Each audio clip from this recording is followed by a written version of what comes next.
ಮಾಡಿ ಯಾವ್ಯಾವ ಗೇಮ್ಸ್ಗೆ ನೀವು ಅವಕಾಶ ಅನುಮತಿ ಕೊಟ್ಟಿಲ್ಲ ಸರ್ಕಾರ, ಅವೆಲ್ಲವನ್ನು ಕೂಡ ಬ್ಯಾನ್ ಮಾಡಬೇಕು. ಇಲ್ಲದಿದ್ರೆ ಯುವಕರೆಲ್ಲರೂ ಕೂಡ ಹಾಳಾಗಿ ಹೋಗ್ತಾರೆ. ಮನೆಯಲ್ಲಿ ಸಿಕ್ಕಂಟ ಖರ್ಚಿಗೆ ದುಡ್ಡೆಲ್ಲ ಅದನ್ನೆಲ್ಲ ತಗೊಂಡು ಅವ್ರು ಇವತ್ತು ಹಾಳು ಮಾಡಿ ಈ ಥರ ಆನ್ಲೈನ್ ಗೇಮ್ಸ್ಗೆ ತುತ್ತಾಗ್ತಾ ಇರ್ತಕ್ಕಂಥದ್ದನ್ನ ನೋಡ್ತೇವೆ. ಮತ್ತೆ ನಮ್ಮ ಟಿಪ್ಟೂರ್ನಲ್ಲಿ ಒಂದು ಜೈಲು, ಪುರಾತನ ಜೈಲಿದೆ ಅಧ್ಯಕ್ಷ. ಆ ಜೈಲನ್ನ ಯಾಕೋ ಮುಚ್ಚಿಬಿಟ್ಟಿದ್ದಾರೆ 8-10 ವರ್ಷದಿಂದ. ಟಿಪ್ಟೂರ್ನಲ್ಲಿ ಇರ್ತಕ್ಕಂಥ ನಮ್ಮ ಜಿಲ್ಲೆಯವರೇ ನಮ್ಮ ಹೋಮ್ ಮಿನಿಸ್ಟರ್ ಇರೋದ್ರಿಂದ ಟಿಪ್ಟೂರ್ ಜೈಲನ್ನ ಯಾಕೋ ಮುಚ್ಚಿದ್ದಾರೆ. ಅಲ್ಲೆಲ್ಲ ನವೀಕರಣ ಎಲ್ಲ ಮಾಡಿದ್ರು, ಅಲ್ಲಿ ಮುಚ್ಚಿರ್ತಕ್ಕಂಥದ್ದನ್ನ ನಾನು ಕೈದಿಗಳಿದ್ದಾರೆ, ಕೈದಿಗಳು ಬೇರೆ ಬೇರೆ ಕಡೆ ತುಮಕೂರು, ಬೆಂಗಳೂರು ಶಿಫ್ಟ್ ಮಾಡ್ತಾ ಇದ್ದಾರೆ. ಆದ್ರಿಂದ ಅದನ್ನ ದಯಮಾಡಿ ಮಾಡಬೇಕು. ಮತ್ತೆ ನಾವು ಹೇಳ್ದಾಗ್ತೀರಾ ಸರ್, ಅದು ಅಧ್ಯಕ್ಷ ಮುಚ್ಚಿಲ್ಲ, ರಿಪೇರಿಗೋಸ್ಕರ ಅದನ್ನ ಕ್ಲೋಸ್ ಮಾಡಿದ್ದಾರೆ. ಒಂದು ನಿಮಿಷ, ಅದಕ್ಕೆ ಹೊಸ ಜೈಲಿಗೆ ಜಾಗನೂ ಕೊಟ್ಟಿದ್ದೀನಿ, 4 ಎಕರೆನ 8 ಕೋಟಿ ಹಣನೂ ನಾವು ರಿಸರ್ವ್ ಮಾಡಿದ್ವಿ. ಅದನ್ನ ಈ ದೊಡ್ಡ ಜೈಲಿಗೆ ಟ್ರಾನ್ಸ್ಫರ್ ಮಾಡ್ಕೊಂಡ್ಬಿಟ್ಟಿದ್ದಾರೆ ಪರಪಗ್ರಹಕ್ಕೆ. ಅದನ್ನ ಒತ್ತಾಯ ಮಾಡಿದ್ದೀನಿ ನಾನು ಹೋಮ್ ಮಿನಿಸ್ಟರ್ಗೆ, ಮತ್ತೆ ನನಗೆ ಹಣ ಕೊಡಬೇಕು, ಅದನ್ನ ಪ್ರಾರಂಭ ಮಾಡ್ತೀವಿ ಅಂತ. Okay, good. ಈಗ ಒಂದೇನಾಗಿದೆ, ಬೇಲಿನೇ ಎದ್ದು ಒಲೆ ಮೇಯ್ತು ಅನ್ನೋ ರೀತಿನಲ್ಲಿ ಇವತ್ತು ಗುಲ್ಬರ್ಗಾದಲ್ಲಿ ಪೊಲೀಸ್ ಸ್ಟೇಷನ್ ಒಳಗೆ ಇಸ್ಪೀಟ್ ಆಡೋಂಥದ್ದನ್ನ ಅದೆಲ್ಲ ನಾವು ಮೊನ್ನೆ ಮಂತ್ರಿಗಳು ಇಬ್ಬರನ್ನ ಸಸ್ಪೆಂಡು ಮಾಡಿದ್ದಾರೆ. ಬಟ್ ಇವು ಆಗಬಾರ್ದು. ಅವ್ರು ಹೋಗಿ ಎಲ್ಲಿಂದ ಹಿಡಿತಾರೆ? ಅವರೇ ಕೂಡ ಇವತ್ತು ದುಡ್ಡು ಇಸ್ಕೊಂಡು ಬೇರೆ ಕಡೆ ಇಸ್ಪೀಟ್ ಆಡಿಸೋವಂಥದ್ದು, ಜಾತ್ರೆಗಳಲ್ಲಿ ಇವೆಲ್ಲ ಮಾಡ್ತಾರೆ. ಹಿಂಗಾಗಿ ಸಾಕಷ್ಟು ಅನಾಹುತಗಳಾಗ್ತಾ ಇದೆ.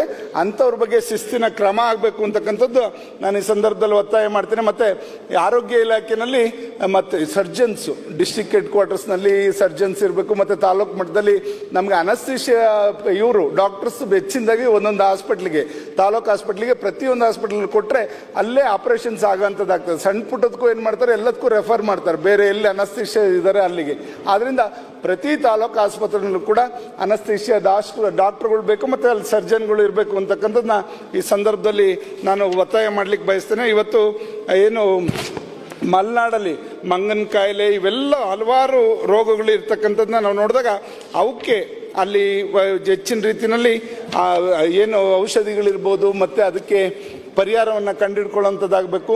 ಮತ್ತು ಈ ಡಿಸ್ಟಿಕ್ ಹೆಡ್ ಕ್ವಾರ್ಟರ್ಸ್ಗಳಲ್ಲಿ ಕ್ಯಾನ್ಸರು ಸ್ಕ್ರೀನಿಂಗ್ ಮಿಷನ್ಸು, ಮತ್ತು ಏನು ನಿಮ್ಯಾನ್ಸ್ ಥರ ಹಾಸ್ಪಿಟ್ಲ್ಗಳು, ಹಾರ್ಟ್ ಮತ್ತು ಕಿಡ್ನಿ ಮತ್ತು ನ್ಯೂರಾಲಜಿಗೆ ಸಂಬಂಧಪಟ್ಟಂಥ ಎಲ್ಲ ತಜ್ಞರನ್ನು ಕೂಡ ಅಲ್ಲಿ ಹಾಕುವಂಥದ್ದಾಗಬೇಕು ಅಂತಕ್ಕಂಥದ್ದನ್ನ ಈ ಸಂದರ್ಭದಲ್ಲಿ ಹೇಳಕ್ಕೆ ಬಯಸ್ತೇನೆ. ಇವತ್ತು ನಾವು ನೋಡಿದ್ವಿ ರಾಜ್ಯದಲ್ಲಿ ಹಲವಾರು ಜಿಲ್ಲೆಗಳಲ್ಲಿ ಬಾಣಂತಿಯರ ಸಾವನ್ನು ನೋಡಿದ್ವಿ. ಯಾವುದೋ ಒಂದು ರಿಂಗರ್ ಲ್ಯಾಕ್ಟೇಟ್ ಅಂತ ಒಂದು ಔಷಧಿ 1-2 ಬ್ಯಾಚಲ್ಲಿ ಏನೋ ವ್ಯತ್ಯಾಸವಾಗಿ ಬಂದಿದ್ದರಿಂದ ಅಲ್ಲಿ ರೋಗಿಗಳಿಗೆ ಸುಮಾರು ಹಲವಾರು 30-40 ಜನ ಬಾಣಂತಿಯರನ್ನ ಸಾವನ್ನ ಪ್ರಕರಣ ನಾವು ನೋಡಿದ್ವಿ. ಬಾಣಂತಿಯರನ್ನು ಸತ್ತೋಗ್ಬಿಟ್ರು. ಆ ಮಗುಗಳನ್ನ ಯಾರು ಸಾಕೋರು, ಪಾಲನೆ ಪೋಷಣೆ ಮಾಡೋರು ಯಾರು? ಇವತ್ತು ನಮ್ಮ ಮುಖ್ಯಮಂತ್ರಿಗಳು ಇವರು ಅಂಗವಿಕಲರನ್ನ ನೋಡ್ಕೊಳ್ಳೋರಿಗೆ 1,000 ಕೊಡ್ತೀನಿ ಅಂತ ಹೇಳಿದ್ದಾರೆ. ಇವತ್ತು ದಯಮಾಡಿ ನಾನು ಒತ್ತಾಯ ಮಾಡ್ತೀನಿ ಸರ್ಕಾರಕ್ಕೆ, ಈ ಬಾಣಂತಿಯರು ಯಾರ್ಯಾರು ಸತ್ತಿದ್ದಾರೆ ನಮ್ಮ ರಾಜ್ಯದಲ್ಲಿ ಅವ್ರನ್ನ ನೋಡ್ಕೊತಾ ಇರ್ತಕ್ಕಂಥವ್ರಿಗೆ 5,000 ರೂಪಾಯಿನ ಪರಿಹಾರ ಕೊಟ್ಟು ಆ ಮಕ್ಕಳ ಹೆಸರಿಗೆ ಏನಾದರೂ ಕೂಡ ನೀವು ಡೆಪಾಸಿಟ್ ಮಾಡಿ ಅವ್ರು 18 ವರ್ಷ ತುಂಬಿದ ಮೇಲೆ ಆ ಮಕ್ಕಳಿಗೆ ಅದು ಬಂದು ಅವರ ವಿದ್ಯಾಭ್ಯಾಸಕ್ಕೋ ಮತ್ತೊಂದಕ್ಕೋ ಅನುಕೂಲ ಆಗುವಂಥದ್ದನ್ನ ಒಂದು ಮಾಡಬೇಕು ಅಂತ ನಾನು ಸರ್ಕಾರಕ್ಕೆ ನಾನು ಈ ಸಂದರ್ಭದಲ್ಲಿ ಒತ್ತಾಯ ಮಾಡಲಿಕ್ಕೆ ಬಯಸ್ತೇನೆ. ಮತ್ತು ಶಿಕ್ಷಣ ಇಲಾಖೆಯಲ್ಲಿ ಎಲ್ಲ ಶಾಲೆಯಲ್ಲೂ ನಮ್ಮ ಗ್ರಾಮೀಣ ಪ್ರದೇಶದಲ್ಲಿ ಇವತ್ತು 2, 3, 4 ಜನ ವಿದ್ಯಾರ್ಥಿಗಳು ಇರ್ತಕ್ಕಂಥದ್ದನ್ನ ನಾವು ಗಮನಿಸಿದಾಗ ಅಲ್ಲಿ ಸುಧಾರಣೆ ತರಬೇಕು. ಇವತ್ತು ಖಾಸಗಿ ಶಾಲೆಗಳು ಸಾಕಷ್ಟು ಮೇಲ್ ಬಂದಿರೋದ್ರಿಂದ ಈ ಥರ ವ್ಯವಸ್ಥೆಗಳಾಗ್ತಾ ಇದೆ. ಮಕ್ಕಳು ಒಂದಲ್ಲ ಎರಡು ಅಥವಾ ಒಂದು ಮಕ್ಕಳು ಒಂದೊಂದು ಕುಟುಂಬದಲ್ಲಿರೋದ್ರಿಂದ ಒಳ್ಳೆ ವಿದ್ಯಾಭ್ಯಾಸ ಕೊಡಬೇಕು ಅಂತ ಪೋಷಕರು ಬಂದಿರೋದ್ರಿಂದ ಅವ್ರು ಏನು ಮಾಡ್ತಾರೆ, ಎಲ್ಲೋ ಒಂದು ಖಾಸಗಿ ಶಾಲೆಗೆ ದುಡ್ಡು ಖರ್ಚಾದ್ರೂ ಪರವಾಗಿಲ್ಲ, ಸಾಲ ಸೂಲ ಅಂತ ಸೇರಿಸ್ಲಿಕ್ಕೆ ಕೊಡ್ತಾರೆ. ಆದ್ರಿಂದ ಪ್ರತಿ ಒಂದು ನಮ್ಮ ಇದು ಸರ್ಕಾರಿ ಶಾಲೆಗಳಲ್ಲಿ ಇಂಗ್ಲಿಷ್ ಮಾಧ್ಯಮದ ಟೀಚರ್ನ, ಮತ್ತೆ ಅಲ್ಲಿ ಎಲ್ಲ ರೀತಿಯ ಸ್ಟಮ್ ಲ್ಯಾಬು ಇದೆಲ್ಲದನ್ನು ಕೂಡ ಅವಕಾಶ ಮಾಡಿಕೊಟ್ರೆ ನಮ್ಮ ಸರ್ಕಾರಿ ಶಾಲೆಯಲ್ಲಿ ನಾನು ಹೇಳ್ತೇನೆ, ಪ್ರತಿ ಒಂದು ಹಳ್ಳಿಗೆ ಹೋದಾಗಲೂ ಕೂಡ ಹೇಳ್ತೇನೆ, ಇವತ್ತು ಸರ್ಕಾರಿ ಶಾಲೆ ಶಿಕ್ಷಕರನ್ನ ನಾವು ನೇಮಕ ಮಾಡ್ಕೊಳ್ಳೋದು ಯಾವ ಥರ, ಅವ್ರನ್ನ ಮೆರಿಟ್ ಆಧಾರದ ಮೇಲೆ ನಾವು ನೇಮಕ ಮಾಡ್ಕೋತೀವಿ. ಆದರೆ ಅದು ಬಿಟ್ಟಂಥವ್ರು ಖಾಸಗಿಗೆ ಹೋಗೋದು, ಅಲ್ಲಿ ಟೈ ಸೂಟು ಬೂಟ್ ಹಾಕ್ಬಿಟ್ಟು ನಿಮಗೆ ದುಡ್ಡು ವಸೂಲಿ ಮಾಡೋಂಥ ಕಾರ್ಯಕ್ರಮ ಆಗುತ್ತೆ. ಅದರಿಂದ ದಯಮಾಡಿ ಸರ್ಕಾರಿ ಶಾಲೆಗಳಿಗೆ ಎಲ್ಲ ರೀತಿಯ ಮೂಲಸೌಕರ್ಯಗಳನ್ನ ಒದಗಿಸ್ಕೊಡಿ. ಸ್ಟಮ್ ಲ್ಯಾಬ್ ಮತ್ತು ಒಂದು ಇದು ಇಂಟರ್ನೆಟ್ ಸಿಸ್ಟಮ್ ಎಲ್ಲದನ್ನು ಕೊಟ್ಟರೆ ಖಂಡಿತ ಒಂದು ಒಳ್ಳೇದಾಗ್ತದೆ. ಮಕ್ಕಳೆಲ್ಲ ಕೂಡ ಸರ್ಕಾರಿ ಶಾಲೆಗೆ ಸೇರ್ತಾರೆ ಅಂತಕ್ಕಂಥದ್ದು. ಮತ್ತು ಇಲ್ಲಿ ಎಕ್ಸಾಮಿನೇಷನ್ ವ್ಯಾಲ್ಯೂಯೇಷನ್ಗೆ ಸುಮಾರು ಟೈಮ್ ತಗೋತಾರೆ, ಅದರಲ್ಲಿ ವ್ಯತ್ಯಾಸಗಳಾಗ್ತಕ್ಕಂಥದ್ದು. ಈಗ ಹೊಸ ಪದ್ಧತಿ ಬಂದಿದೆ, ಅಲ್ಲೇ ಮಾರ್ಕ್ಸ್ ಹಾಕಿದ ತಕ್ಷಣ ಅದು ಕಂಪ್ಯೂಟರೈಸ್ಡ್ ಆಗ್ತಕ್ಕಂಥ ವ್ಯವಸ್ಥೆಗಳು ಈಗಿದೆ. ಅದರಿಂದ ಇವತ್ತೇನಾದ್ರು ಕೂಡ ವ್ಯಾಲ್ಯೂಯೇಷನ್ ಆದರೆ ನಾಳೆನೇ ನೀವು ಇದನ್ನ ಮಾರ್ಕ್ಸ್ನ ಅನೌನ್ಸ್ ಮಾಡೋ ರೀತಿಯಲ್ಲೂ ಕೂಡ ವ್ಯವಸ್ಥೆಗಳು ಬಂದಿದೆ. ಆಧುನಿಕತೆಗೆ ನಾವು ಒಳಪಡಬೇಕಾಗ್ತದೆ. ಇಲ್ಲಾಂದರೆ 15 ದಿವಸ ತಿಂಗಳುಗಟ್ಟಲೆ ಅವ್ರು ವ್ಯಾಲ್ಯೂಯೇಷನ್ಗೆ ಹಾಕೊಂಡು ಕೂತ್ಕೊಳ್ಳೋದು, ಇದೆಲ್ಲ ವ್ಯತ್ಯಾಸಗಳನ್ನ ಸರಿಪಡಿಸುವಂಥ ಕೆಲಸ ಸರ್ಕಾರ ಮಾಡಬೇಕು ಅಂತಕ್ಕಂಥದ್ದು. ಮತ್ತು ಇನ್ನು ಇದು KPTCLನಲ್ಲಿ ಇವತ್ತು ನಾವಲ್ಲಿ ಎಲ್ಲ ಕಡೆ ಏನು ಸಬ್ಸ್ಟೇಷನ್ಗಳು ಮಾಡಬೇಕಾಗ್ತದೆ. ಈ ಓವರ್ಲೋಡು ಇದನ್ನೆಲ್ಲದನ್ನು ಕೂಡ ತಡೆಗಟ್ಟಬೇಕು. ಮತ್ತು ಅವರೆಲ್ಲರೂ ಕೂಡ ಸಿಂಗಲ್ ಫೇಸ್ ಮೋಟ್ರ್ ಹಾಕೊಳ್ಳೋದು ಇದೆಲ್ಲ ತಡಿಬೇಕು. ಅಂದರೆ ಎಲ್ಲೆಲ್ಲಿ ನಾವು ಇದನ್ನು ಸಬ್ಸ್ಟೇಷನ್ಗಳು ಮಾಡಿದ್ರೆ ಇದನ್ನು ಸುಧಾರಿಸ್ಬೋದು ಅಂತಕ್ಕಂಥದ್ದನ್ನ ಇಲಾಖೆ ಅದೊಂದು ಅದ್ರ ಬಗ್ಗೆ ಗಮನ ಹರಿಸಬೇಕು. ಮತ್ತು ಬೆಳಗ್ಗೆ ಹೊತ್ತು ನಮ್ಮ ಭಾಗದಲ್ಲಿ ಬೆಳಗ್ಗೆ ಹೊತ್ತು 4 ಗಂಟೆ, ರಾತ್ರಿ ಹೊತ್ತು 3 ಗಂಟೆ ಕೊಟ್ಟರೆ ನಾವು ಇವತ್ತು ಬೋರ್ವೆಲ್ಗಳು ಉಳಿಸ್ಕೋಬೋದು. ಇಲ್ಲ ಅಂದರೆ ಎಲ್ಲ ಡ್ರೈ ಆಗಿ ಹೋಗ್ತದೆ ಈ ಬೇಸಿಗೆನಲ್ಲಿ. ಅದಕ್ಕೆ ಸ್ವಲ್ಪ ಗಮನ ಕೊಡಬೇಕು ಮತ್ತು ಸಬ್ಸ್ಟೇಷನ್ಗಳು ಮಾಡಬೇಕು ಅಂತಕ್ಕಂಥದ್ದು.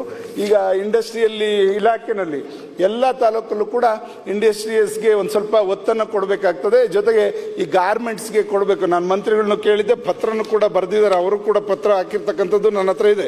ಅದರಲ್ಲಿ ಇವತ್ತು ಸನ್ಮಾನ್ಯ ಕುಮಾರಸ್ವಾಮಿ ಅವರು ಕೂಡ ಕೇಂದ್ರದಲ್ಲಿ ನಮ್ಮ ರಾಜ್ಯದವರೇ ಕುಮಾರಸ್ವಾಮಿ ಅವರು ಇಂಡಸ್ಟ್ರಿಯಲ್ ಸಚಿವರಾಗಿರೋದ್ರಿಂದ ಇವತ್ತು ಭದ್ರಾವತಿ BSL ಇದೆಲ್ಲ ಅದನ್ನು ಇಂಪ್ರೂವ್ ಮಾಡಲಿಕ್ಕೆ ಸರ್ಕಾರ ಅವ್ರ ಜೊತೆ ಮಾತಾಡಲಿ. ಯಾಕೆ ನಮಗೆ ಈ ಮನಸ್ಥಿತಿ, ರಾಜ್ಯಕ್ಕೆ ನಮಗೇನೋ ಅಭಿವೃದ್ಧಿ ಆಗಬೇಕು ಅಂತಕ್ಕಂಥದ್ದನ್ನ ದಯಮಾಡಿ ಇವರು ಗಮನ ಇಟ್ಕೊಂಡು ಕೇಳಲಿ. ಕುಮಾರಸ್ವಾಮಿ ಅವ್ರಿಗೆ ಎಲ್ಲಿ ಹೆಸರು ಬರ್ತದೆ ಇದೆಲ್ಲ ಬಿಟ್ಬಿಡ್ಲಿ. ಸಂಕೋಚಿತ ಮನೋಭಾವ ಬೇಡ. ನಮ್ಮ ರಾಜ್ಯದಲ್ಲಿ HMT ಇಂಪ್ರೂವ್ ಮಾಡ್ಬೋದು. ಇವತ್ತು ಬೇರೆ ಆಂಧ್ರದವರೆಲ್ಲ ಉಪಯೋಗಿಸ್ಕೊತಾ ಇದ್ದಾರೆ. ಅವ್ರ ಇಂಡಸ್ಟ್ರಿಗೆ ಅಲ್ಲಿ ಹೋಗಿ ಪೂಜೆ ಮಾಡ್ತಾರೆ. ಅದಾಗಬಾರ್ದು. ನಮ್ಮ ರಾಜ್ಯಕ್ಕೆ ಏನಾದ್ರು ಕೂಡ ಕೊಡುಗೆ ಆಗಲೇಬೇಕು. ನಮ್ಮವರೇ ಇಂಡಸ್ಟ್ರಿಯಲ್ ಮಿನಿಸ್ಟರ್ ಇರೋದ್ರಿಂದ ಇಲ್ಲಿ ಅದನ್ನ ನೀವು ಉಪಯೋಗಿಸ್ಕೊಳ್ಳಿ. ದಯಮಾಡಿ ಇಂಡಸ್ಟ್ರಿಯಲ್ ಸಚಿವರು ಅವ್ರ ಜೊತೆ ಕೂತು ಚರ್ಚೆ ಮಾಡಿ ನಮ್ಮ ರಾಜ್ಯಕ್ಕೆ HMT ಆಗಲಿ, BSL ಆಗಲಿ, ಭದ್ರಾವತಿ ಆಗಲಿ ಇದೆಲ್ಲದನ್ನು ಕೂಡ. ಯಾಕೆಂದ್ರೆ ಹಿಂದೆ ಕುಮಾರಸ್ವಾಮಿ ಅವರು ಮುಖ್ಯಮಂತ್ರಿ ಆದಾಗ ಕೋಲಾರದಲ್ಲಿ ಮೆಕನೈಸ್ಡ್ ಟಾಯ್ಸ್ದು ಒಂದು ಸಂಸ್ಥೆ ತರಲಿಕ್ಕೆ ಕೊಟ್ಟರು. ಮತ್ತು ಚಿತ್ರದುರ್ಗದಲ್ಲಿ LED ಲೈಟ್ಸ್ದು ಒಂದು ಯೂನಿಟ್ ಮಾಡ್ಲಿಕ್ಕೆ ಕೊಟ್ಟರು. ಹಾಸನಲ್ಲಿ ಸ್ಯಾನಿಟರಿ ಗೂಡ್ಸ್ ಮಾಡ್ಲಿಕ್ಕೆ ಕೊಟ್ಟರು. ಚಿಕ್ಕಬಳ್ಳಾಪುರದಲ್ಲಿ ಮೊಬೈಲ್ ಕಾಂಪೋನೆಂಟ್ಸ್ ಮಾಡ್ಲಿಕ್ಕೆ ಕೊಟ್ಟರು. ಈ ಥರ ಕ್ಲಸ್ಟರ್ಗಳು ಮಾಡ್ಲಿಕ್ಕೆ ಕೊಟ್ಟರು.